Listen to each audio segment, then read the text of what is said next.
बिस्मिल्लाहिर्रहमानिर्रहीम। Dear students, second year की chemistry में सेकेंड चैप्टर है हमारे साथ D and F block elements. तो इसको आज हम पढ़ते हैं और इसका दूसरा नाम है ट्रांजिशन एलिमेंट्स। फिजिक्स की कोर्स में हमारे साथ यूनिट नंबर 14 है और बीएस के लेवल पे हम इसको कोऑर्डिनेशन केमिस्ट्री के नाम से पढ़ते हैं। तो आज हम डियर स्टूडेंट्स इंशाल्लाह तफसील के साथ D and F block elements की इंट्रोडक्टिव क्लास लेते हैं कि D and F block elements क्या है और ये कहाँ पर पीरियोडिक टेबल में मौजूद है।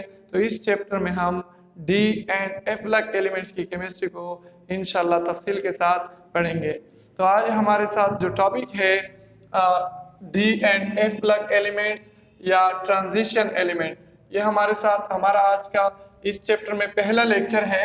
इंट्रोडक्टिव क्लास होगा कि D and F block elements क्या होते हैं। तो आज हम इसकी इंट्रोडक्शन करते हैं। तो D and F block elements are also called as transition elements. D and F block elements, देखिए डियर स्टूडेंट्स, पीरियोडिक टेबल में हमने 4 ब्लॉक्स बनाए हैं। फर्स्ट वन है हमारे साथ एस ब्लॉक एलिमेंट्स, जिसमें ग्रुप फर्स्ट ए और ग्रुप सेकेंड ए है, alkali and alkaline earth metals है। इसके बाद जो दूसरा ब्लॉक है हमारे साथ पी ब्लॉक एलिमेंट, जो कि पीरियोडिक टेबल के राइट साइड पे है हमारे साथ। तो उसमें हमारे साथ boron, carbon, nitrogen, oxygen, fluorine वगैरह आते हैं। तो ये हमारे साथ पी ब्लॉक एलिमेंट है जो कि हमने चैप्टर नंबर 1 में पढ़ने हैं। और दूसरे जो है हमारे साथ डी ब्लॉक एलिमेंट्स, जो कि हमारे साथ पीरियोडिक टेबल के बिल्कुल दरमियान में है। तो डी ब्लॉक एलिमेंट्स को हम इस चैप्टर में पढ़ेंगे। और जो हमारे साथ एफ ब्लॉक एलिमेंट है, पीरियोडिक टेबल के नीचे जो 2 रोज है हमारे साथ हॉरिजॉन्टल रोज, इसको हम एफ ब्लॉक एलिमेंट्स बोलते हैं। तो एफ ब्लॉक एलिमेंट्स की केमिस्ट्री को भी हम इस चैप्टर में तफसील के साथ पढ़ते हैं। तो dear students, D and F block elements को हम ट्रांजिशन एलिमेंट्स भी कहते हैं। तो ट्रांजिशन एलिमेंट की सबसे पहले हम इंट्रोडक्शन करते हैं, डिफिनेशन करते हैं। द एलिमेंट्स ऐसे अनासिर which have variable oxidation state, variable या चेंजेबल ऑक्सीडेशन स्टेट, ऐसे एलिमेंट जिसका ऑक्सीडेशन स्टेट वेरिएबल होता है, चेंजेबल होता है। तो इस एलिमेंट्स, ऐसे एलिमेंट्स को हम क्या बोलते हैं? Transition elements. Transition means variable. लफ्ज ट्रांजिशन का मतलब है वेरिएबल। वेरिएबल का मतलब क्या है? तगय्युर पजीर, चेंजेबल, कि जिसमें क्या आता हो? चेंज आता हो। तो some elements show more than one oxidation state. कुछ एलिमेंट्स हमारे साथ ऐसे होते हैं जिसकी ऑक्सीडेशन स्टेट मोर देन 1 हो, यानी कॉमन ऑक्सीडेशन स्टेट की अगर हम बात करें तो कुछ एलिमेंट्स हमारे साथ ऐसे होते हैं जिसकी कॉमन ऑक्सीडेशन स्टेट 1 से ज्यादा होता है। तो फॉर एग्जांपल यहाँ पे हमने एग्जांपल लिखा है आयरन की। तो iron shows 2 more common oxidation state. Iron जो है 2 सबसे ज्यादा कॉमन ऑक्सीडेशन स्टेट जाहिर करता है अपने कंपाउंड में, +2 एंड +3। फॉर एग्जांपल हमारे साथ एक कंपाउंड है फेरस ऑक्साइड। तो फेरस ऑक्साइड में आयरन का ऑक्सीडेशन स्टेट है +2 और ऑक्सीजन का ऑक्सीडेशन स्टेट है -2। अब यहाँ पर आयरन का जो ऑक्सीडेशन स्टेट हुआ हमारे साथ वो +2 है, स्टेबल ऑक्सीडेशन स्टेट है। और दूसरा जो कंपाउंड मैंने यहाँ पे लिखा है वो क्या है हमारे साथ? फेरिक ऑक्साइड है। अब फेरिक ऑक्साइड क्या होता है डियर स्टूडेंट? फेरिक ऑक्साइड के एक कंपाउंड के इस एक यूनिट में हमारे साथ आयरन के 2 एटम है और ऑक्सीजन के 3 है।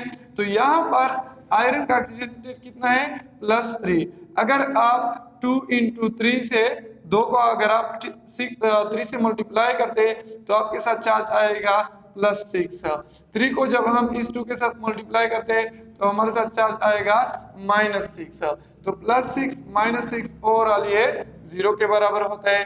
तो ओवरऑल इस कंपाउंड पर कोई चार्ज नहीं होता है। लेकिन यहाँ पर ऑक्सीजन का ऑक्सीडेशन स्टेट क्या है? -2।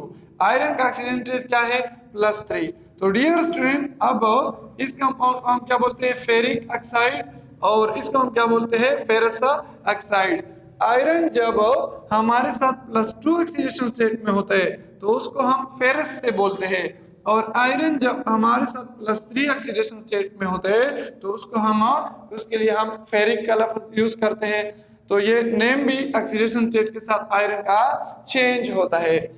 तो डियर स्टूडेंट्स, कुछ ऐसे एलिमेंट्स है पीरियोडिक टेबल में जो कि एक से ज्यादा स्टेबल ऑक्सीडेशन स्टेट जाहिर करते हैं। तो ऐसे एलिमेंट्स को हम क्या बोलते हैं? Transition element.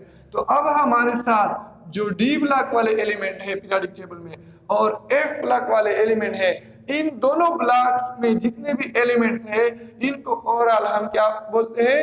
Transition elements.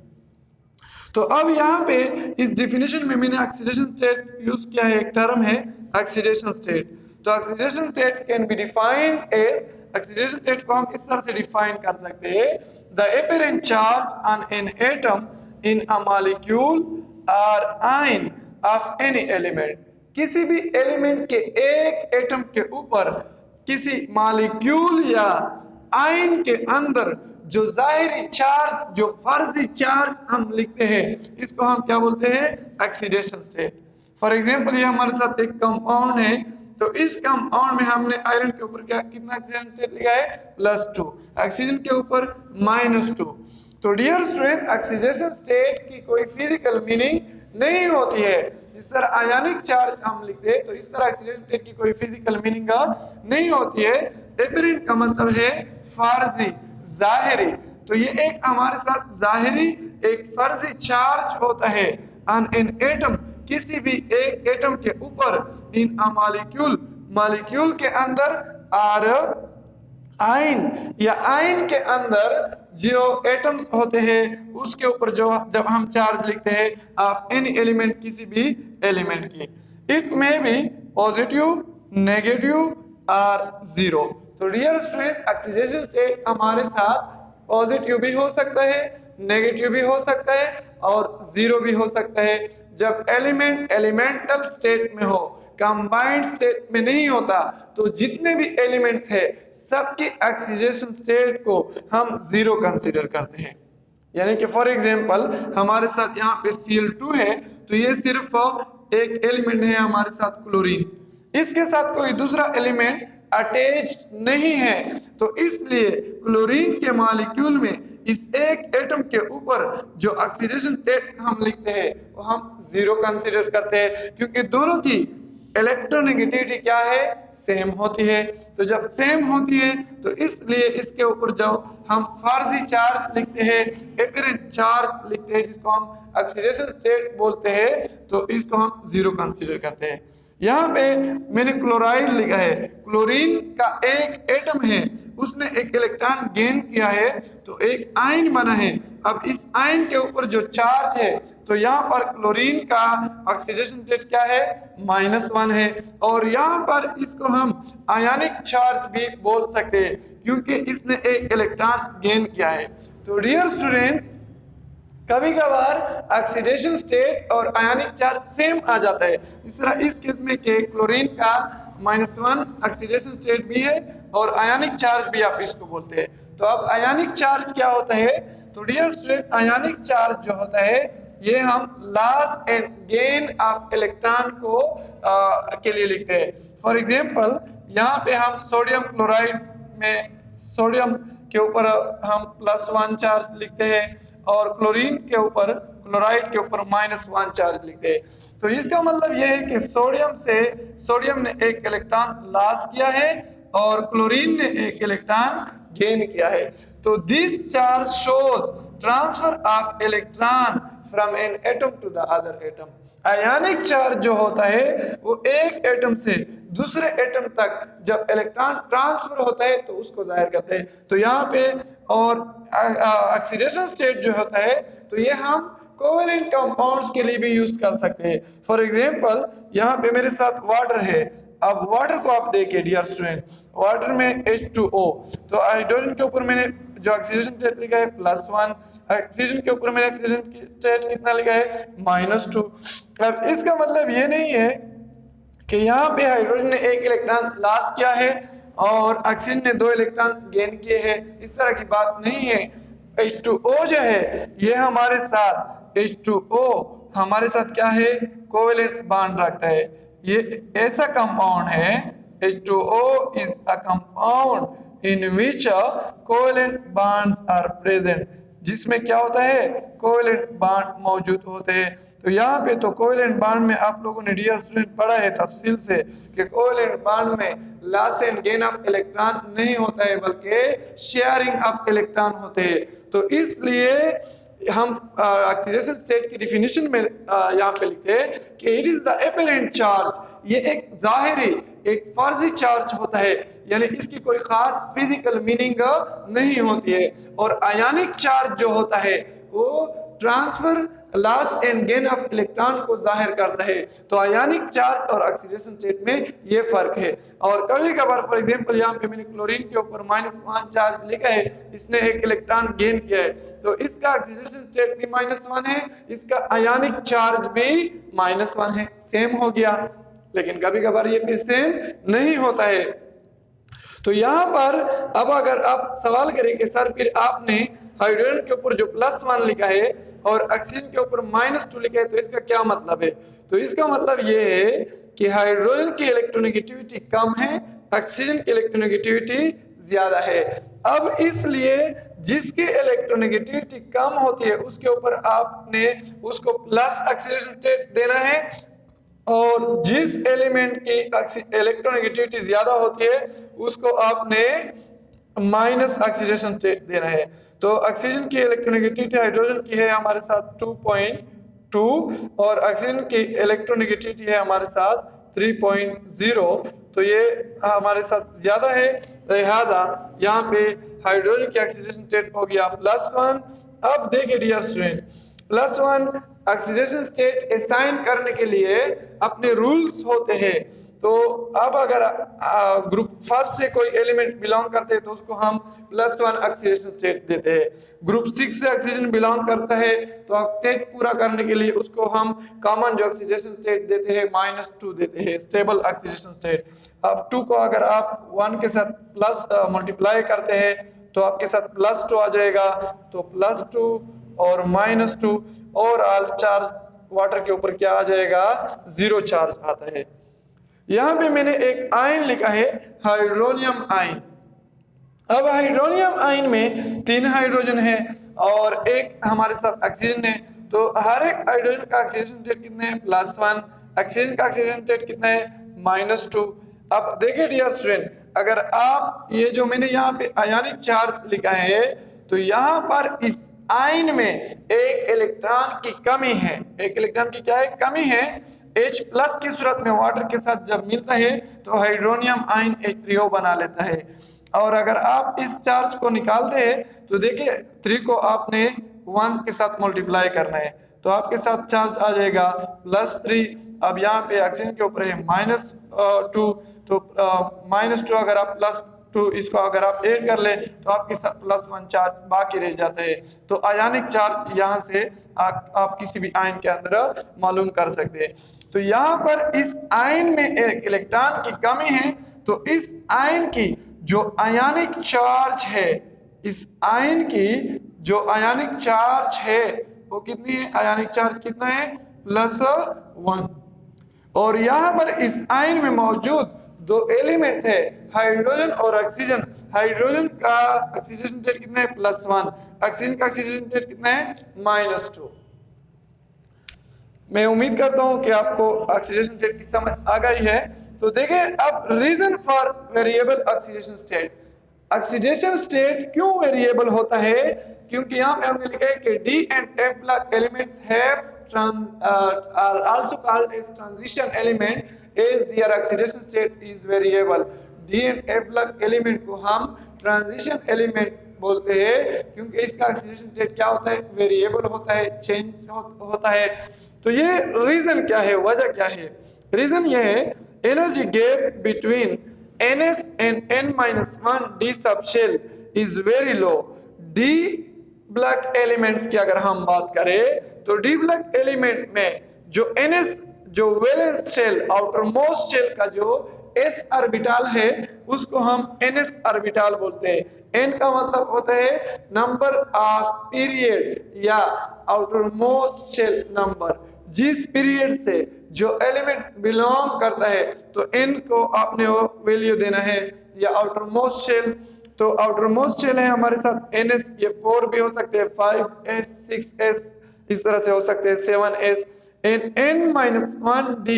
और डी ब्लॉक एलिमेंट में जो n-1d, n क्या है, पीरियड नंबर है या आउटरमोस्ट शेल का नंबर है। तो आउटरमोस्ट शेल से आप 1 माइनस करें, आपके साथ d का ये यहाँ पे कोफिशिएंट आ जाएगा। 3d सीरीज पहला आता है, फिर 4d 5d इस तरह से। तो कहते हैं कि energy gap between ns and n-1d subshell is very low.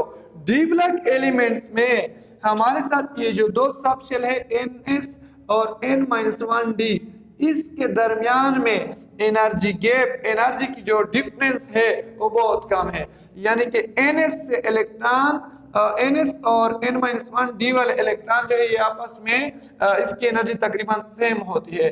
तो इसलिए यहाँ पर जो इलेक्ट्रॉन है ns में और जो n-1d में है ये इजीली एक दूसरे ns से d में जा सकते हैं, d से ns में आ सकते हैं। और इसके अलावा ये दोनों यहाँ पे दोनों सबशेल में जो इलेक्ट्रॉन होते हैं और केमिकल बॉन्ड में पार्टिसिपेशन करता है, तो इसलिए इसकी क्योंकि इसकी एनर्जी क्या है, कम होती है। तो एनर्जी गैप जब कम है तो ns से इलेक्ट्रॉन d में आसानी के साथ शिफ्ट हो सकता है, d से इलेक्ट्रॉन ns में शिफ्ट हो सकता है।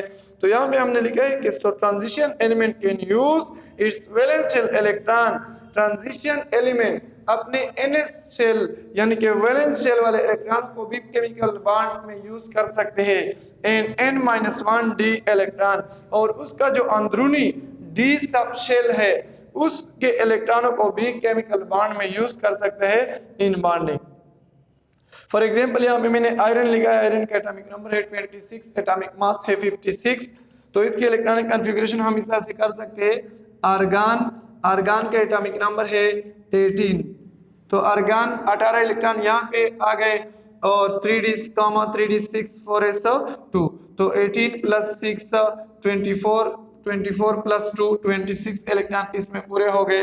ये नोबल गैस नोटेशन में हमने इलेक्ट्रॉनिक कॉन्फ़िगरेशन कर लिया। अब यहाँ पर आयरन के ऊपर कोई चार्ज नहीं है, जीरो ऑक्सीडेशन स्टेट में है, एटॉमिक स्टेट में है। तो यहाँ पे देखें इसके जो 4s2 वाले इलेक्ट्रॉन है ये भी केमिकल बॉन्ड में हिस्सा ले सकते हैं। अगर आयरन आपके साथ, अगर फॉर एग्जांपल आयरन की हमने जो +2 ऑक्सीडेशन स्टेट पढ़ा अभी पढ़ा, तो डियर स्टूडेंट पहले जो 4s वाले इलेक्ट्रॉन है ये चले जाते हैं। तो 4s आयरन +2 में 4s क्या होगा, आयरन +2 में 4s 0 होगा, 3d के इलेक्ट्रॉन बाकी बचे हैं। और आयरन जब हमारे साथ डियर स्टूडेंट जब हमारे साथ आयरन +3 में होता है तो यहाँ पर 3d6 सिस्टम से यहाँ पे 3d5 बन जाता है, एक इलेक्ट्रॉन यहाँ से भी चला जाता है। अब 4s 0 होगा आपके साथ, आयरन +3 में आपके साथ इलेक्ट्रॉनिक कॉन्फ़िगरेशन आएगा 4s 0 and 3d5। 4s empty हो गया, स्टेबल हो गया, 3d भी हाफ फिल्ड हो गया। तो ये एक रूल है, हम इलेक्ट्रॉनिक कॉन्फ़िगरेशन में तफसील से पढ़ेंगे कि empty, half filled and full filled orbital और subshells are more stable than partially filled subshell और ऑर्बिटल। हमारे साथ जो एम्प्टी ऑर्बिटल होता है या सबशेल, या हमारे साथ जो हाफ फिल्ड होता है या जो कंप्लीट फिल्ड सबशेल होते हैं या ऑर्बिटल्स होते हैं वो मोर स्टेबल होते हैं देन पार्शियली फिल्ड। तो मेरे कहने का मतलब ये है यहाँ पर कि आयरन अगर +2 स्टेट में है, ऑक्सीडेशन स्टेट में, तो इसके 4s2 वाले इलेक्ट्रॉन चले जाते हैं, वो केमिकल बॉन्ड में पार्टिसिपेशन करते हैं। और अगर आयरन +3 ऑक्सीडेशन स्टेट में है तो 4s2 वाले तो चले गए, 4s 0 बना, लेकिन एक इलेक्ट्रॉन जो d सबशेल में था उसने भी केमिकल बॉन्ड में पार्टिसिपेशन किया। तो इसलिए क्योंकि 4s और 3d के दरमियान में एनर्जी गैप बहुत कम है, सो द n-1d यानी कि 3d subshell electron can also participate in chemical bond। तो इसलिए आयरन के लिए +2 ऑक्सीजन स्टेट भी स्टेबल है क्योंकि इसका 4s 0 बनता है, तो ये स्टेबिलिटी की तरफ लीड करता है। और अगर एक इलेक्ट्रॉन उसका डी सबशेल से भी चला जाए तो आयरन के लिए +3 ऑक्सीजन स्टेट मोर स्टेबल हो गया क्योंकि उसका 4s 0 बना, एम्प्टी सबशेल हो गया और 3d5 वो हाफ फिल्ड हो गया, तो दोनों सबशेल जो है उसने स्टेबिलिटी गेन किया।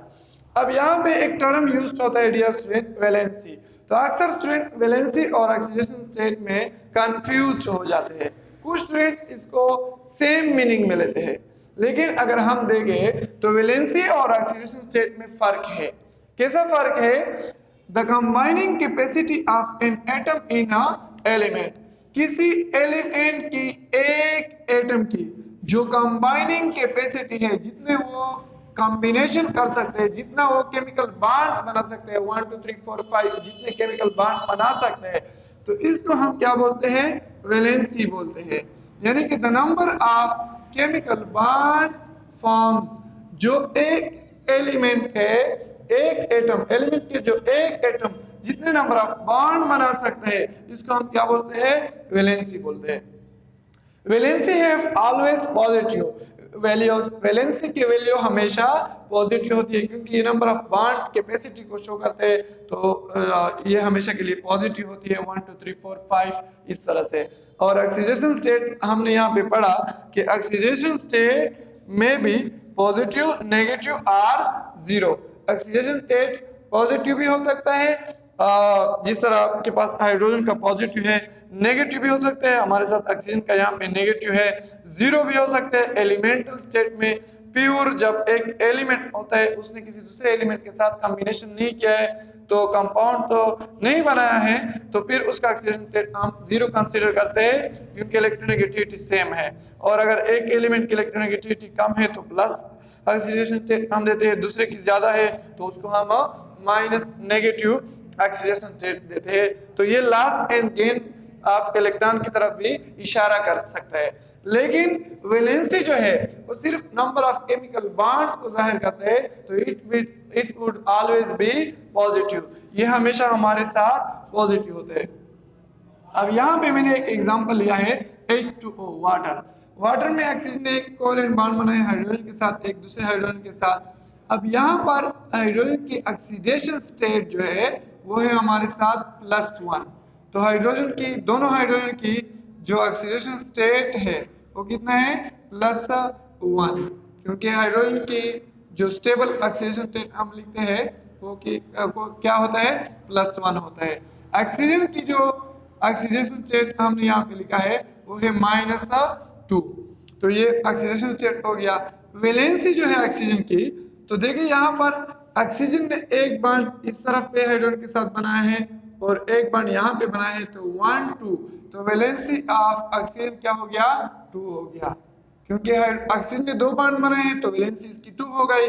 हाइड्रोजन ने यहाँ पे एक बॉन्ड बनाया है तो वैलेंसी 1, दूसरे हाइड्रोजन ने भी एक बॉन्ड बनाया है तो वैलेंसी 1। तो वैलेंसी क्या है? Number of chemical bonds formation capacity, एक एटम कितने केमिकल बॉन्ड्स को बना सकता है, तो इसको हम वैलेंसी बोलते हैं। इस तरह कार्बन की टेट्रावैलेंसी ज्यादा स्टेबल है। फॉर एग्जांपल अगर हम CH4 देखें तो यहाँ पर कार्बन की वैलेंसी क्या है? 4, क्योंकि कार्बन ने हाइड्रोजन के साथ 4 कोवेलेंट बॉन्ड बनाए हैं। तो इसको हम क्या बोलते हैं? वैलेंसी, और ये हमेशा के लिए पॉजिटिव हो सकती है। और कभी फॉर एग्जांपल यहाँ पे अगर हम देखें तो वैलेंसी और ऑक्सीडेशन स्टेट कभी कभार सेम भी हो सकते हैं, लेकिन जिस तरह हाइड्रोजन को आप देखें फॉर एग्जांपल, इसकी वैलेंसी है +1 और ऑक्सीजन स्टेट यहाँ पे क्या है? वो भी +1 है, तो सेम हो गया। लेकिन अगर हम ऑक्सीजन को देखें तो वैलेंसी +2 है, 2 बॉन्ड बनाए हैं, और ऑक्सीडेशन स्टेट क्या हुआ? -2। तो यहाँ पर ऑक्सीडेशन स्टेट में क्या है? चेंज है। ऑक्सीडेशन स्टेट माइनस में है और ऑक्सीजन की वैलेंसी प्लस में, तो ये ऑक्सीडेशन स्टेट और वैलेंसी डिफरेंट भी हो सकते हैं जिस तरह ऑक्सीजन में, और सेम भी हो सकता है। अब नेक्स्ट क्या है? D block elements. अब dear student, D block elements हमने इस चैप्टर में तफसील से पढ़ने हैं, तो यहाँ पे हमने डी ब्लॉक एलिमेंट की डिफिनेशन की है, those transition element which have partially field, ऐसे ट्रांजिशन एलिमेंट जिसकी पार्शियली फील्ड होती है, पार्टली का लफ्ज भी आप यहाँ पे यूज कर सकते हैं, n-1 d subshell in the ground state और in their common oxidation state. Ground state का मतलब क्या है, यहां पर ग्राउंड स्टेट का मतलब है एटॉमिक स्टेट। ग्राउंड स्टेट का मतलब है एटॉमिक स्टेट, यानी कि जब एक एलिमेंट दूसरे एलिमेंट के साथ बॉन्ड नहीं बनाया है तो इसको हम एटॉमिक स्टेट बोलते हैं। एलिमेंटल फॉर्म में जब होता है, कंपाउंड नहीं बनाया है, तो कहते हैं कि ऐसे एलिमेंट्स जिसकी n-1 d सबशेल, यानी n-1, n क्या है, नंबर ऑफ पीरियड या वैलेंस शेल। फॉर एग्जांपल जिस पीरियड से जो एलिमेंट, फॉर एग्जांपल यहाँ पे देखिए आयरन को देखिए, तो आयरन जो है हमारे साथ 4 पीरियड से बिलोंग करते हैं।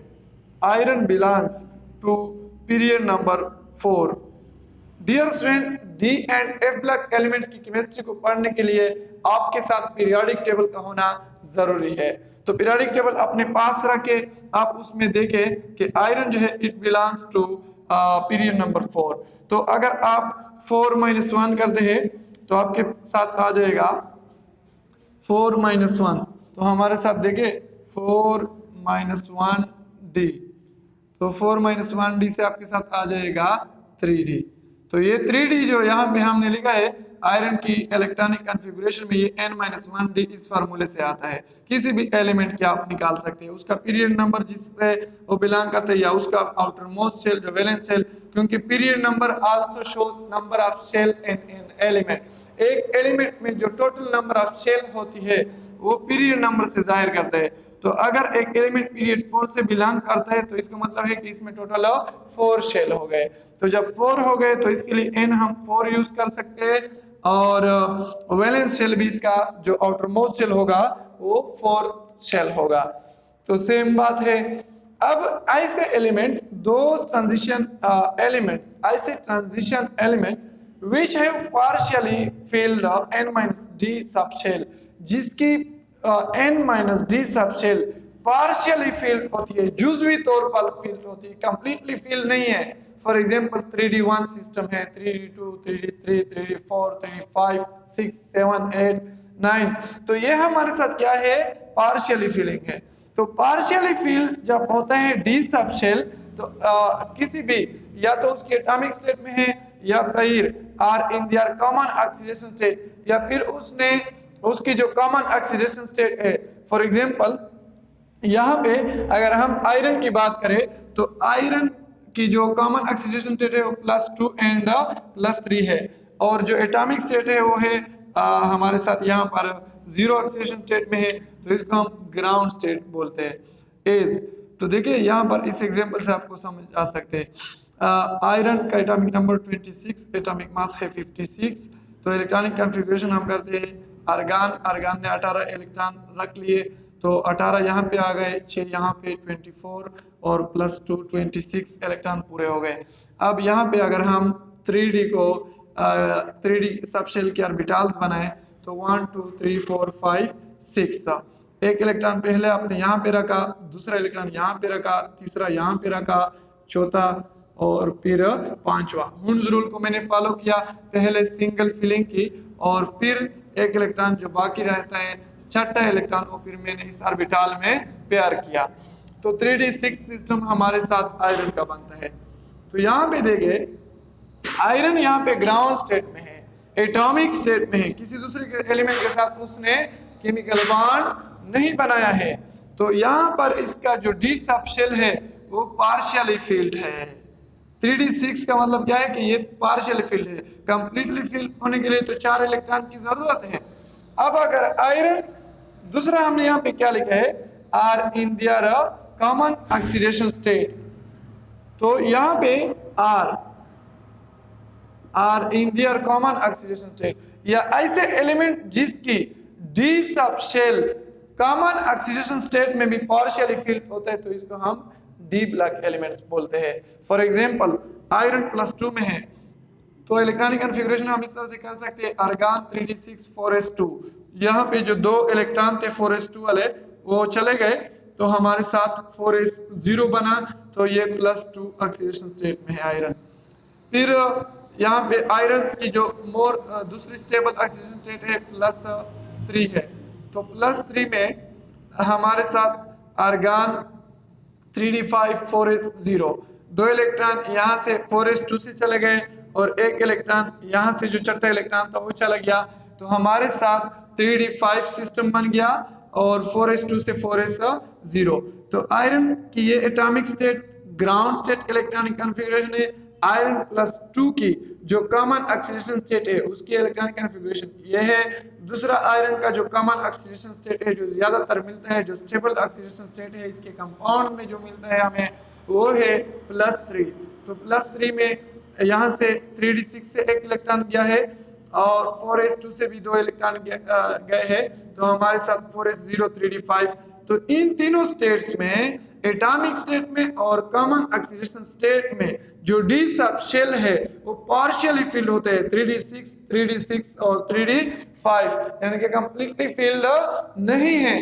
तो ऐसे एलिमेंट जिसकी एटॉमिक स्टेट यानी कि ग्राउंड स्टेट में या फिर उसके कंपाउंड्स के अंदर जो उसका कॉमन ऑक्सीडेशन स्टेट मिलता है, उस स्टेट में उसका डी सब शेल, कौन सा D sub shell, n-1d। n-1 एक नंबर हमें देगा, जिस तरह यहाँ पे 3 है, दूसरे सीरीज के लिए 4 होगा, तो ये अपने पीरियड नंबर से 1 को माइनस करना है, तो आपके साथ n यहाँ पे जो डी के साथ कोफिशिएंट यूज होते हैं ये आपके साथ आ जाते हैं। तो उसके डी सब शेल जब पार्शियली फिल्ड होता है, पार्टली फिल होते हैं, जुजवी तौर पे फिल होते हैं, तो इसको हम क्या बोलते हैं, डी ब्लॉक एलिमेंट्स। और दोज एलिमेंट, इसकी हम इस तरह से भी डिफिनेशन कर सकते हैं, those elements in which D sub shell is in process of completion. ऐसे एलिमेंट जिसमें D sub shell in process of completion होता है, डी सब शेल पूरा हो रहा होता है, एक एक स्टेप पे इसमें इलेक्ट्रॉन ऐड होते हैं, तो इसको भी हम डी ब्लॉक एलिमेंट्स बोलते हैं। फॉर एग्जांपल हमारे साथ जो फर्स्ट ट्रांजिशन सीरीज है डी ब्लॉक एलिमेंट में, स्कैंडियम से शुरू होते हैं, scandium, titanium, vanadium, chromium, manganese के बाद है iron, cobalt, nickel, copper, zinc. तो स्कैंडियम का एटॉमिक नंबर है 21, तो इसका 3d1 सिस्टम है। इलेक्ट्रॉनिक कॉन्फ़िगरेशन करके आपको मालूम हो जाएगा कि इसका जो डी सब शेल है उसमें 1 इलेक्ट्रॉन है। टाइटेनियम का 3d2 सिस्टम है, इलेक्ट्रॉनिक कॉन्फ़िगरेशन करके हमें मालूम होता है कि इसके डी सब शेल में 2 इलेक्ट्रॉन आते हैं। वेनेडियम का 3d3, क्रोमियम का 3d4 सिस्टम है, क्योंकि इसके डी सब शेल में 4 इलेक्ट्रॉन आते हैं और 4s2। लेकिन क्रोमियम एक एक्सेप्शनल केस है, हम इलेक्ट्रॉनिक कॉन्फ़िगरेशन में इंशाल्लाह तफसील से पढ़ेंगे। फिर 4s2 से 1 इलेक्ट्रॉन यहाँ पे शिफ्ट हो जाता है स्टेबिलिटी गेन करने के लिए। फिर 3d5 मैंगनीज के लिए भी लिखते हैं, आयरन का 3d6, कोबाल्ट का 3d7, निकल 3d8, कॉपर 3d9, और कॉपर की भी हम जो स्टेबल ऑक्सीडेशन स्टेट लिखते हैं वो क्या लिखते हैं, कॉपर के लिए भी हम स्टेबल ऑक्सीडेशन स्टेट फिर 3d10 लिखते हैं, क्योंकि उससे भी 4s2 से 1 इलेक्ट्रॉन यहाँ पे शिफ्ट हो जाता है। तो डियर स्टूडेंट्स, कॉपर और क्रोमियम के इलेक्ट्रॉनिक कॉन्फ़िगरेशन जो है वो एक्सेप्शनल है, बाकी अगर हम देखें तो नॉर्मल है। तो यहाँ पे स्कैंडियम से लेकर जब हम जिंक तक फर्स्ट ट्रांजिशन सीरीज में जाते हैं तो 3d सब शेल पूरा होने वाला है। 3d1 से लेकर लास्ट में जो जिंक है वो हमारे साथ क्या है, 3d10 सिस्टम है। तो डी सब शेल पूरा होता है, इसलिए ऐसे एलिमेंट जिसमें D sub shell in process of completion होता है, पूरा होने वाला है, ऐसे एलिमेंट्स को भी हम ट्रांजिशन एलिमेंट बोलते हैं। There are 10 groups in D block elements, start from group 3 to 12, or group 3 B to group 3, group 3 B to group 2 B। देखिए dear students, D sub shell में जो मैक्सिमम इलेक्ट्रॉन आ सकते हैं वो कितने आते हैं, 10। तो अब यहाँ से आपको अंदाजा होगा, एक क्लू मिलती है कि हमारे साथ डी सब शेल में जब हम ग्रुप्स बनाते हैं इस तरह, तो कितने ग्रुप्स आते हैं, 10 ग्रुप्स आते हैं, 10 एलिमेंट्स इस तरह से सीक्वेंस में आ जाते हैं। तो 3d1 स्कैंडियम पे आएगा, टाइटेनियम का 3d2, और लास्ट जो जिंक का आएगा वो 3d10।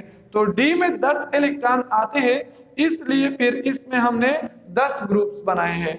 इसकी नंबरिंग जो है मॉडर्न आयुपेक की जो पीरियोडिक टेबल की नंबरिंग की हुई है तो अरेबिक में की है, 3 से लेकर 12 तक शुरू होते हैं। ग्रुप फर्स्ट ए जो है हाइड्रोजन वाला जो एलिमेंट है, hydrogen family, lithium, sodium, potassium, rubidium, तो है ग्रुप 1।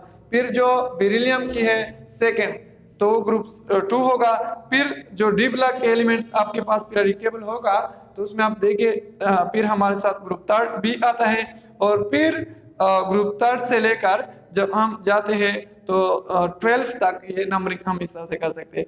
पुराना जो नंबरिंग सिस्टम था उसमें हमने पीरियोडिक टेबल को 2 बड़े बड़े ब्लॉक्स में डिवाइड किया था, A block element and B block element. A block element जो होते थे हमारे साथ वो रिप्रेजेंटेटिव एलिमेंट्स होते हैं जिसमें एस ब्लॉक वाले आते हैं और पी ब्लॉक वाले। और जो बी ब्लॉक वाले एलिमेंट्स है इसमें हमारे साथ डी ब्लॉक वाले जो एलिमेंट्स है इसको हमने बी कैटेगरी में रखा था, तो उसके नंबरिंग के साथ हम बी को यूज करते हैं। पुराने क्लासिफिकेशन में, पुराने नंबरिंग सिस्टम में हम जो नंबरिंग करते थे वो रोमन में करते थे। तो ग्रुप 3 बी से शुरू होकर ग्रुप 2 बी पे खत्म होता है। यहाँ पे अगर आप पीरियोडिक टेबल में देखिए तो ये ग्रुप 3 बी से शुरू होकर ग्रुप 2 बी, ग्रुप 3 बी हमारे साथ ये आएगा। स्केनियम जो है, स्केनियम का आपके साथ आएगा ग्रुप 3 बी। टाइटेनियम का हमारे साथ आएगा ग्रुप 4 बी।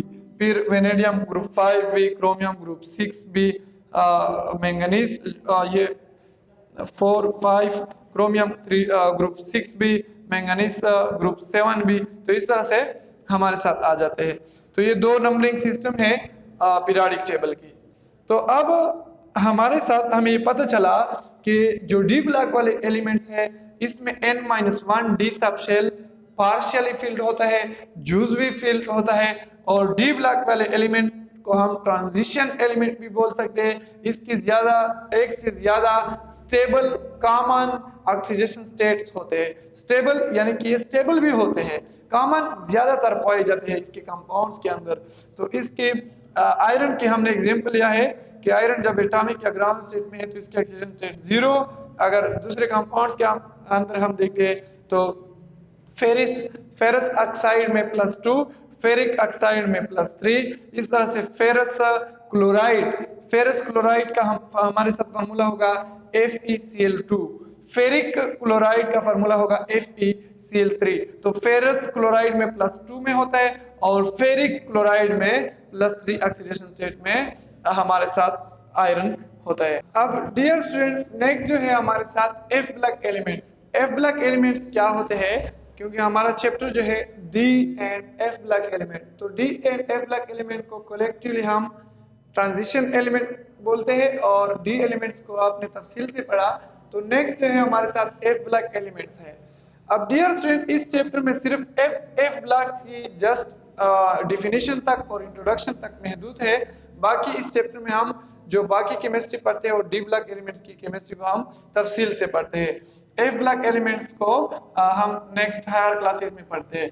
तो F block elements can be defined as those elements, ऐसे अनासिर विच हैव पार्शियली फील्ड, जिसकी जुज़वी तौर पे फील्ड होती है n-2 f सबशेल। अब यहाँ पे n-1 के बजाय फार्मूले में हमने क्या लिखा, n-2 f सबशेल।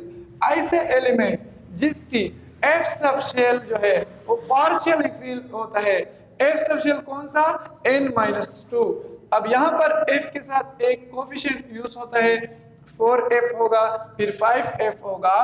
तो जो 4f आता है, जिस तरह सीरियम का है 4f, तो ये 4 कहाँ से मैंने लिया है, ये n-2 से। n क्या है, number of period or outermost shell. तो नंबर ऑफ पीरियड जिस एलिमेंट के आपने f ब्लॉक में जिस एलिमेंट्स को हमने रखा है तो उसका पीरियड नंबर हमने यहाँ पे ऐड करना है। फॉर एग्जांपल जो एफ ब्लॉक एलिमेंट्स है इसमें हमारे साथ एफ ब्लॉक एलिमेंट्स में हमारे साथ 2 सीरीज होते हैं।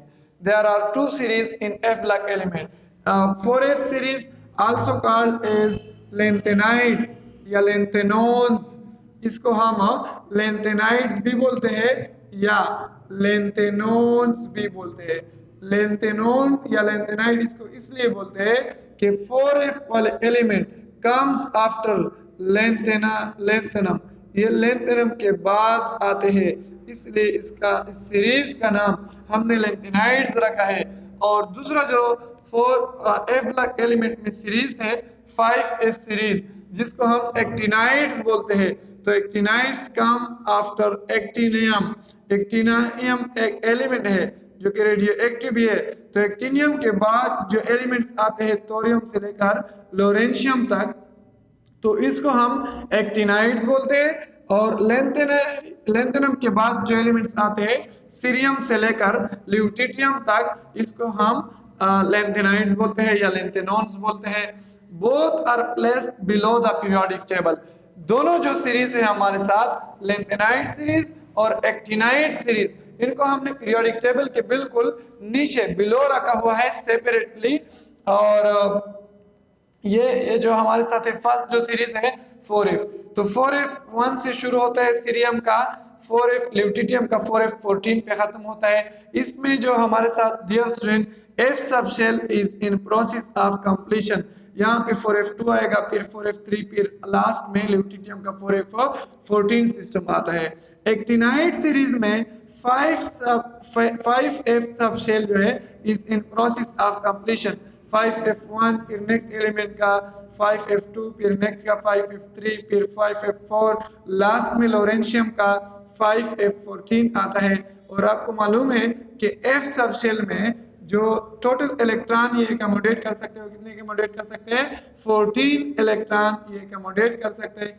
इसलिए हमारे साथ लेंथेनाइड और एक्टिनाइड सीरीज में 14 एलिमेंट्स होते हैं इन ईच सीरीज। हर एक सीरीज में लेंथेनाइड सीरियम से शुरू होता है, ल्यूटिटियम खत्म होते हैं, तो यहाँ पे दरमियान में ये सीरियम से लेकर ल्यूटिटियम तक 14 एलिमेंट्स आते हैं।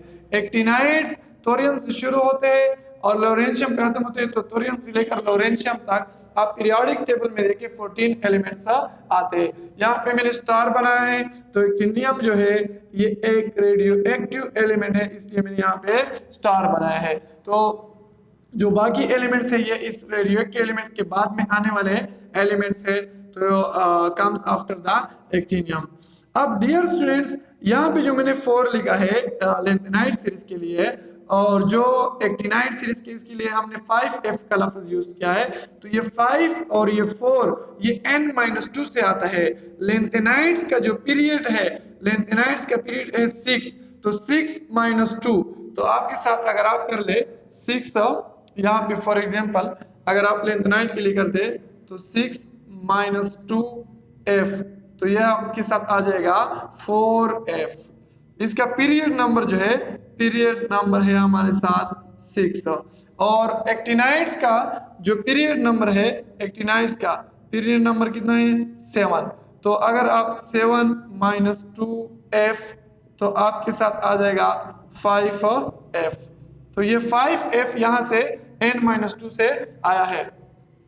तो ऐसे एलिमेंट जिसमें हमारे साथ n-2 f sub shell partially field होता है, कंप्लीटली फिल्ड नहीं होता, ऐसे एलिमेंट्स को हम f ब्लॉक एलिमेंट्स बोलते हैं। और ये पीरियोडिक टेबल के बॉटम पे हमने नीचे बिलो रखे हुए हैं सेपरेटली, 2 सीरीज हमारे साथ है। Position of D block element. अब डियर स्टूडेंट हमने इस चैप्टर में डी ब्लॉक एलिमेंट्स की केमिस्ट्री को तफसील के साथ पढ़ने हैं। तो position of D block element in periodic table, D block elements को पीरियोडिक टेबल में हमने कहां पे रखा है, पोजीशन क्या है? तो कहते हैं कि D block elements are placed in central part of the periodic table. D block elements को हमने बिल्कुल दरमियाने हिस्से में रखा है, पीरियोडिक टेबल के बिल्कुल दरमियान में हमने रखे हैं। In between S block element जो कि हमारे साथ क्या है, मेटल्स है, S block metals and P block metals, metalloids and non metals. P block में मेटल्स भी आते हैं, फिर मेटालाइट्स आते हैं और फिर नॉन मेटल आते हैं। जब हम राइट की तरफ जाते हैं तो ये जो डी ब्लॉक वाले एलिमेंट्स है ये एस ब्लॉक मेटल्स और पी ब्लॉक के मेटल्स, मेटालाइट्स और नॉन मेटल के दरमियान में पीरियोडिक टेबल के बिल्कुल सेंट्रल पार्ट में हमने रखे हैं। ये एक ब्रिज का काम करता है, एस ब्लॉक और पी ब्लॉक एलिमेंट्स के दरमियान में ब्रिज बना लेता है। अब डियर स्टूडेंट, मेटल और नॉन मेटल तो आपने पढ़े हैं। मेटालाइट्स को हम सेमी मेटल्स बोलते हैं, जिसमें हाफ प्रॉपर्टीज मेटल्स के होते हैं और हाफ प्रॉपर्टीज नॉन मेटल्स के होते हैं। अब यहाँ पे देखें, जो हमारे साथ फर्स्ट ट्रांजिशन सीरीज है, फिर second transition series, third and fourth series है डी ब्लॉक एलिमेंट्स के हमारे साथ। तो फर्स्ट ट्रांजिशन सीरीज स्कैंडियम से शुरू होता है, टाइटेनियम, वेनेडियम, क्रोमियम, मैंगनीज, फिर मैंगनीज के बाद आता है हमारे साथ iron, cobalt, nickel, copper, zinc. तो ये फर्स्ट ट्रांजिशन सीरीज है और इसकी जो old classification, old numbering system के मुताबिक अगर हम नंबरिंग कर ले तो ये group 3 B scandium, group 4 B titanium, group 5 B vanadium, group 6 B chromium, group 7 B manganese, group 8 B में 3 सेपरेट ग्रुप्स हमने रखे हैं। आयरन की ग्रुप है सेपरेट, फिर कोबाल्ट की ग्रुप आता है और फिर निकल की ग्रुप। तो यहाँ पे थर्ड 3 ग्रुप्स हमने ग्रुप 8 बी में रखे हुए हैं और फिर है हमारे साथ ग्रुप 1 बी और ग्रुप 2 बी। तो एक क्वेश्चन तो यहाँ पे ये पैदा होता है डियर स्टूडेंट कि ग्रुप 1 बी और ग्रुप 2 बी को हमने लास्ट पे रखा है और ग्रुप 3 बी को हमने शुरू में रखा है। तो इसकी वजह क्या है? दूसरी ये कि हमारे साथ जो ग्रुप 3 बी है इसमें 3 सेपरेट ग्रुप्स आते हैं। आयरन की फैमिली है, फिर कोबाल्ट की है और निकल की। तो ये क्यों है? तो डियर स्टूडेंट, एक तो ये बात है कि पुराने जो हमारे साथ नंबरिंग सिस्टम था जो कि रोमन में होता था, ए एंड बी, उसमें बड़े बड़े ब्लॉक्स बनाए थे पीरियोडिक टेबल में। तो उसमें अगर आप देखें तो ए ब्लॉक में भी 8 ग्रुप्स आते हैं और बी ब्लॉक्स में भी फिर हमने 8 ग्रुप्स बनाए हैं। तो इसलिए इन तीनों को हमने अलहदा एक ही ग्रुप में रखा हुआ है, इसलिए इसका ग्रुप 8 बी नंबर होगा। और जो ग्रुप 1 बी है और जो ग्रुप 2 बी है, तो इसमें हमारे साथ अगर आप इसकी इलेक्ट्रॉनिक कॉन्फ़िगरेशन करके देख ले तो फिर आपको समझ में आ जाएगा कि इसकी इलेक्ट्रॉनिक कॉन्फ़िगरेशन जो है, फॉर एग्जांपल अगर कॉपर की हम देख ले तो कॉपर की इलेक्ट्रॉनिक कॉन्फ़िगरेशन होगा हमारे साथ 3d10 4s1। तो 4s1, अब इसके वैलेंस शेल में एक इलेक्ट्रॉन आता है, 4s1 सिस्टम है, तो ग्रुप 1 बी में हमने रखा। जिंक का अगर हम इलेक्ट्रॉनिक कॉन्फ़िगरेशन कर ले तो 3d10 4s2, तो इसके जो वैलेंस शेल है, आउटर मोस्ट शेल है, उसमें 2 इलेक्ट्रॉन आते हैं और वही 2 इलेक्ट्रॉन केमिकल बॉन्ड में पार्टिसिपेशन भी करते हैं। तो इसलिए इसको हमने ग्रुप 2 बी में रखा। और यहाँ पे स्कैंडियम को हमने फिर ग्रुप 3 बी क्यों बोला? इसकी अगर हम इलेक्ट्रॉनिक कॉन्फ़िगरेशन कर ले तो 4s2 3d1 सिस्टम होगा। स्कैंडियम का आपके साथ आएगा, इन सब के साथ 4s2 भी आएगा, ठीक है। तो आपके साथ यहाँ पे स्कैंडियम का आएगा 4s2 3d1, तो 2 इलेक्ट्रॉन यहाँ से और एक यहाँ से, तो ये भी केमिकल बॉन्ड में पार्टिसिपेशन करता है। आप हमारे साथ स्कैंडियम का जो कॉमन ऑक्सीडेशन स्टेट है वो है +3।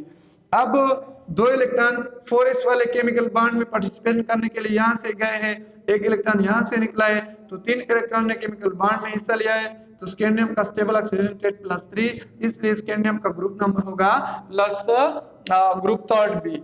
टाइटेनियम का इस तरह फिर 2 इलेक्ट्रॉन डी वाले पार्टिसिपेशन करते हैं और 2 इलेक्ट्रॉन 4s वाले, तो 2 और 2 4, तो इसका टाइटेनियम का ग्रुप होगा ग्रुप 4b। और मॉडर्न क्लासिफिकेशन नंबरिंग सिस्टम के मुताबिक जो आईयूपैक ने मॉडर्न नंबरिंग किया है, तो ये 3rd 4 5 6 7 और फिर यहाँ पे इसको भी सीधा नंबर दिया है। आयरन को अलहदा नंबर दिया है 8, कोबाल्ट को 9, निकल 10 और कॉपर 11 और इसके बाद जिंक का 12 आता है। तो इसका पीरियड नंबर है फर्स्ट ट्रांजिशन सीरीज का 4, तो इसका 3D series in process of completion है। और सेकंड जो ट्रांजिशन सीरीज है dear student, second transition series period 5 से बिलोंग करता है। तो ये शुरू होता है यूट्रियम से शुरू होकर कैडमियम पे खत्म होता है, तो इसका पीरियड नंबर 5 है। तो 5 - 1, तो इसका आपके साथ आ जाएगा 4D। तो इसको हम 4D सीरीज भी बोलते हैं। इसमें 4D यूट्रियम से 4D1 शुरू होगा और कैडमियम का आपके साथ 4D10 सिस्टम आएगा। नेक्स्ट जो इसके हमारे साथ नेक्स्ट ट्रांजिशन सीरीज है, third transition series belongs to period number 6। ये पीरियड नंबर 6 से बिलोंग करता है। लेंथेनम इसमें शामिल है, फिर हाफनियम है और फिर हाइड्रोजीनियम है यानी कि मरकरी है। और इन एलिमेंट्स को हम 5D, इसमें 5D जो सब शेल है वो इन प्रोसेस ऑफ कंप्लीशन है। इसके आखिरी इलेक्ट्रॉन जो जाते हैं वो 5D में जाते हैं। और नेक्स्ट लास्ट जो ट्रांजिशन सीरीज है डी ब्लॉक में वो फोर्थ ट्रांजिशन सीरीज एक्टिनियम से शुरू होकर, एक्टिनियम इसमें शामिल है, रदरफोर्डियम इसमें शामिल है और कोप्रिनशियम इसमें आता है। तो ये पीरियड नंबर 7 से बिलोंग करता है। और इसमें जो 6D सब शेल है वो इन प्रोसेस ऑफ कंप्लीशन है। तो पहला जो सीरीज है first transition series 3D, second transition series 4D, third transition series 5D और फोर्थ ट्रांजिशन सीरीज 6D। इसमें इसके आखिरी इलेक्ट्रॉन जाते हैं। तो इसलिए पीरियड नंबर से आपने डी के आगे जो कोफिशिएंट यूज होते हैं 3D, 4D, 5D, 6D, ये 3, 4, 5, 6 n-1 से आपने निकालना है। और फिर इसके जो एलिमेंट्स है फर्स्ट ट्रांजिशन सीरीज को आप लोग याद कर ले, सेकंड ट्रांजिशन को याद करने की जरूरत नहीं है, सिर्फ ये जहाँ से शुरू होता है और जहाँ पे खत्म होता है उन एलिमेंट्स को आप लोग याद कर ले। और जो इस तरह फॉर एग्जांपल यहाँ पे अगर हम थर्ड और फोर्थ की बात कर ले तो इसमें लेंथेनम और एक्टिनियम आता है। फिर ये रेगुलर हो जाता है हाफनियम से लेकर मरकरी तक और रदरफोर्डियम से लेकर कोप्रिनशियम तक। यहाँ पे लेंथेनम 3D में ट्रांजिशन सीरीज में आता है और एक्टिनियम भी 4D फोर्थ ट्रांजिशन सीरीज है। तो ये इसमें आता है डी ब्लॉक में आता है। लेंथेनम और एक्टिनियम बजाते खुद डी ब्लॉक एलिमेंट से बिलोंग करते हैं, लेकिन लेंथेनम और एक्टिनियम के बाद जो आने वाले एलिमेंट्स हैं जो कि हमारे साथ लेंथेनम के बाद आता है सीरियम। तो सीरियम से लेकर ल्यूटिटियम तक इसको हमने सेपरेटली नीचे एफ ब्लॉक एलिमेंट्स में रखा है। और जो हमारे साथ एक्टिनियम के बाद आने वाले एलिमेंट्स हैं थोरियम से लेकर लोरेंशियम तक, तो इसको हमने सेपरेटली एफ ब्लॉक एलिमेंट्स में रखा है। और बजाते खुद लेंथेनम और एक्टिनियम जो है वो डी ब्लॉक एलिमेंट्स में शामिल है। तो आज के लिए इतना ही काफी है डियर स्टूडेंट। आप लोगों की अगर कोई क्वेश्चन है तो कमेंट सेक्शन में जरूर बता दीजिए। Okay dear student, thank you so much. अल्लाह हाफिज।